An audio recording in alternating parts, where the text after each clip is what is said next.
দর্শক, রাজধানী জুড়ে গ্যাস সংকটে বন্ধ আছে অনেক ফিলিং স্টেশন, আর যেগুলো খোলা আছে সেখানেও ঘন্টার পর ঘন্টা অপেক্ষা করতে হচ্ছে চালকদের। এ নিয়ে বিস্তারিত জানাতে তেজগাঁও থেকে সরাসরি যুক্ত হচ্ছেন সহকর্মী শাহিনুল ইসলাম সাগর। সাগর, এর সংকটে দৈনন্দিন আয় বা যাত্রী সেবায় কি কি প্রভাব ফেলছে জানাবেন। আপনি যেমনটি বলছিলেন যে দৈনন্দিন আয় বা যাত্রী সেবা যে যে প্রভাবটা পড়েছে সেটি একেবারে পুরো নগর পরিবহন ব্যবস্থায় বলা যায় একটি বিরূপ প্রভাব পড়েছে, যার ফলে আমরা দেখছি যে যে সমস্ত যানবাহনগুলো সিএনজি চালিত গ্যাসের ভাবে চলতো তারা তারা বিকল্প পরিবহন ব্যবস্থায় বিকল্প যানবাহন ব্যবস্থা বেছে নিচ্ছে। আমরা এখন যে স্টেশনটাতে ফিলিং স্টেশনে রয়েছি সেখানে আমরা দেখছি যে এখানে বিকল্প জ্বালানি ব্যবহার করার জন্য যে গাড়িগুলো রয়েছে তারা এখানে লম্বা লাইন ধরে দাঁড়িয়েছে। রাজধানী জুড়ে গ্যাসের যে প্রভাব পড়েছে সেটি শুধু যানবাহন ব্যবস্থাপনায় নয়, এর প্রভাব পড়েছে শিল্প উৎপাদনে, এর প্রভাব পড়েছে বাসা বাড়িতে গ্যাসের যে সরবরাহ ব্যবস্থায় সেখানে, এবং এর প্রভাব পড়েছে নগর পরিবহন ব্যবস্থাপনায়। এর ফলে যারা যাত্রী বা চালক রয়েছেন তাদের দৈনন্দিন যে ট্রিপের সংখ্যা, অর্থাৎ তারা যে ট্রিপ মারতেন, ভাড়া মারতেন, সেই জায়গাতে দেখা যাচ্ছে যে দিনের অধিকাংশ সময় স্টেশনগুলোতে গ্যাস নিতে সময় দিতে হয়, তাদের সেই ট্রিপের সংখ্যা কমে গিয়েছে, যার ফলে তাদের দৈনন্দিন আয় সেটি উল্লেখযোগ্য হারে কমেছে। অনেক রাইড চালক বলছেন যে তারা আগের স্বাভাবিক সময়ে যে টাকা পয়সা ইনকাম করতেন তার সে আয়টি প্রায় অর্ধেকে নেমে এসেছে। সুতরাং এর প্রভাবটা কিন্তু আমরা একেবারে স্পষ্টভাবে দেখতে পাচ্ছি যে নগর জীবনে যে যাত্রী যারা রয়েছেন তাদের জীবনও কিন্তু পড়েছে। বিশেষ করে যারা অফিসগামী কিংবা জরুরি প্রয়োজন অনেক সময় তারা রাইড শেয়ারিং এর জন্য গাড়ি নিতেন, সেই রাইড শেয়ারিং গুলোতে এখন দেখা যাচ্ছে যে নিলেও বেশি ভাড়া দিয়ে অতিরিক্ত ভাড়া গুনতে হয়, এবং সেটি পাওয়াটাও অনেক সময় মতো আর কি পাওয়া যায় না, সেরকম একটা চিত্র আমাদের চোখের সামনে এসেছে। আমরা দেখেছি রাজধানী জুড়ে গ্যাসের যে সংকট, সেই সংকট কখন শেষ হবে সেটি এখন বড় ধরনের প্রশ্ন রয়ে গেছে। আমরা ফিলিং স্টেশন মালিকদের সাথে কথা বলেছি, যারা এখানে কর্মরত রয়েছে তাদের সঙ্গে কথা বলেছি।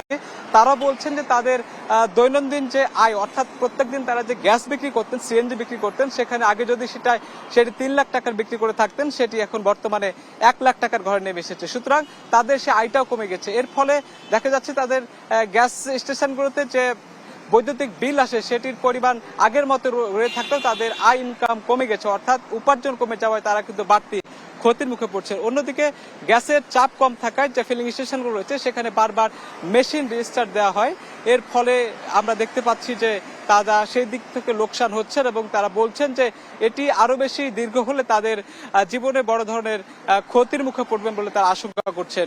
তো রাজধানী জুড়ে নগর পরিবহন ব্যবস্থায় একটি বিরূপ প্রভাব পড়েছে, সেটির প্রভাব একেবারে স্পষ্ট। তো এটি সংকট সমাধানের জন্য যারা সংশ্লিষ্ট রয়েছেন তাদের তাগাদা দিচ্ছেন যাতে দ্রুত সংকট সমস্যা সমাধান হয় এবং আগের মতন অবস্থায় ফিরে আসে। তো এই ছিল রাজধানীর তেজগাঁও থেকে গ্যাস সংকটের যে প্রভাব সেটির সবশেষ তথ্য। সাগর, ধন্যবাদ আপনাকে। এদিকে গাজীপুরেও গ্যাস সংকটে বিপাকে পড়েছেন চালক ও যাত্রীরা। এ নিয়ে আরো জানাতে সরাসরি যুক্ত হচ্ছেন সহকর্মী মাহমুদুল হাসান। মাহমুদুল, আপনি জানাবেন যে গাজীপুরে গ্যাস সংকটে কি কি সমস্যা হচ্ছে এবং সংকট নিয়ে গ্যাস কর্তৃপক্ষ কি বলছেন। নাবিলা, শিল্পাঞ্চল গাজীপুরে শিল্প কারখানার পাশাপাশি পরিবহন খাত এবং জনজীবনে এক ধরনের বিপর্যয় নেমে এসেছে। গত কয়েকদিন ধরে যে গ্যাসের তীব্র সংকট, সেই সংকট যেন কাটছেই না। আমি এখন আছি গাজীপুর জেলা শহরের প্রাণকেন্দ্র শিববাড়ি মোড়ে, এবং এখানে হোসেন অ্যান্ড সিএনজি স্টেশনের সামনে, এবং আপনি দেখতে পাচ্ছেন যে সিএনজি পেতে এখানে পরিবহনগুলোর দীর্ঘ লাইন। পুরো জেলায় মোট 51টি সিএনজি স্টেশন রয়েছে, কিন্তু অধিকাংশ স্টেশনেই গ্যাসের চাপ স্বাভাবিক সময়ের 15 PSI থেকে নেমে দাঁড়িয়েছে মাত্র 4 থেকে 5 PSI।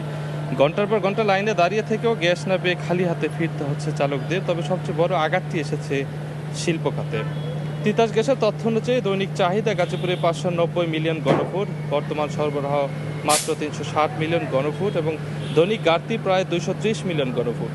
এবং শিল্প কারখানা বয়লার সচল রাখতে যেখানে 40 থেকে 50 PSI গ্যাসের চাপ প্রয়োজন, সেখানে সরবরাহ মিলছে মাত্র 1 থেকে 4 PSI। এর ফলে সফিপুর, মৌচাক, কোনাবাড়ি, শ্রীপুর ও টঙ্গী এলাকার টেক্সটাইল ও পোশাক কারখানাগুলো চাকা সচল রাখা অসম্ভব হয়ে পড়েছে, এবং সময় মতো এক্সপোর্ট অর্ডার বা রপ্তানি চালান শিপমেন্ট করা নিয়ে চরম সংখ্যায় আসলে উদ্যোক্তারা, আর কর্মহীন হওয়ার ঝুঁকিতে পড়েছেন লাখো শ্রমিক। তবে সবচেয়ে বিস্ময়কর বিষয় হলো বৈধ গ্রাহকরা যখন এক ফোঁটা গ্যাসের জন্য হাহাকার করছেন, তখনও থামেনি অবৈধ সংযোগের যে রমরমা বাণিজ্য। গাজীপুর তিতাস গ্যাস অফিসের জুন 2026-এর তথ্য বিশ্লেষণ করলে দেখা যায় এই অঞ্চলে যেহেতু বৈধ 2764টি শিল্প কারখানা রয়েছে, এর মধ্যে তিতাসে মিটারযুক্ত কারখানা সংখ্যা মাত্র 841টি এবং কেপটিক পাওয়ার প্ল্যান্ট হচ্ছে 472টি এবং বাল্ক ইউনিট হচ্ছে 11টি। অন্যদিকে বাসাবাড়িতে মিটারযুক্ত আবাসিক গ্রাহক সংখ্যা 247 জন, কিন্তু মিটারবিহীন গ্রাহক সংখ্যা 61,993টি, যেখানে শুধু মিটারবিহীন ডাবল চুলার সংখ্যায় 2,22,744টি। এবং এই যে এত সংখ্যক অবৈধ সংযোগ এবং মিটারবিহীন সংযোগ, অভিযোগ রয়েছে যে তিতাসের মাঠ পর্যায়ে কিছু অসাধু কর্মকর্তার যোগসাজশে ও নিয়মিত মাসোয়ারা বিনিময়ে মোটা অঙ্কের টাকার বিনিময়তে সংকটগুলো চালু রয়েছে। এবং এই যে তারা কৃত্রিম চাহিদা তৈরি করে কোটি কোটি টাকা পকেটে পড়ছে, এর মাসুল কিন্তু দিতে হচ্ছে বৈধ শিল্প ও সাধারণ গ্রাহকদের। আমি কথা বলেছিলাম তিতাসের কর্মকর্তাদের সঙ্গে, তারা যেমনটি জানিয়েছেন যে মহেশখালীর টার্মিনাল সংস্কার শেষে পরিস্থিতি স্বাভাবিক হতে আগামী 10 আগস্ট পর্যন্ত সময় লাগতে পারে।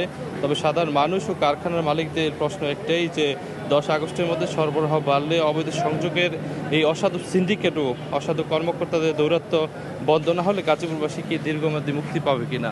আমরা এখানে একজন দেখতে পাচ্ছি গ্যাস নিতে এসেছে, তার সঙ্গে আমরা একটু কথা বলতে চাই, আপনার কাছ থেকে জানতে চাই আপনার চাহিদা অনুযায়ী গ্যাস পাচ্ছেন কিনা। জি না, আমরা চাহিদা অনুযায়ী গ্যাস পাচ্ছি না, আমরা গ্যাস খুবই কম পাচ্ছি।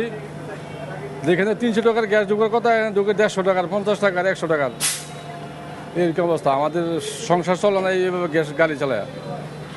শুনছিলেন নাবিলা, আমরা কথা বলছিলাম একজন চালকের সঙ্গে এবং তিনি বলছেন তাদের যে পরিমাণ চাহিদা রয়েছে সেই তুলনায় অর্থাৎ 4 ভাগের 1 ভাগ গ্যাস তারা পাচ্ছেন, এর ফলে তাদের কিন্তু আয় কমে গিয়েছে এবং তারা কিন্তু সংসার চালাতে হিমশিম খাচ্ছেন।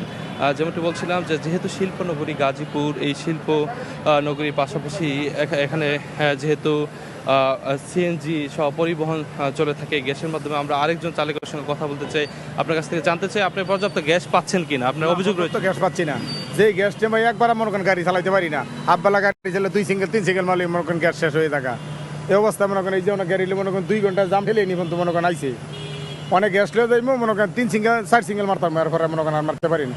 আমাদের খুব মনে করেন অশান্তি মনে করেন গ্যাসের কারণে। সরকারের কাছে আপনাদের কি আহ্বান? শহরের কাছে আমার গ্যাসের দাম বাড়াক, আর নাইলে মনে করেন আমাদেরকে গ্যাস ভালোভাবে দেখ, দেখুন একটা কিছু করতে হইব, তাহলে এইভাবে চলতো না। তো আমরা তো মনে করেন দিন মজুরি, আমরা তো গাড়ির জমা দিয়া পারতাছি না কোনো অবস্থায় গুলাই উঠতে, আমরা তো সংসার পরিবার চালানো বসতে পারতাছি না।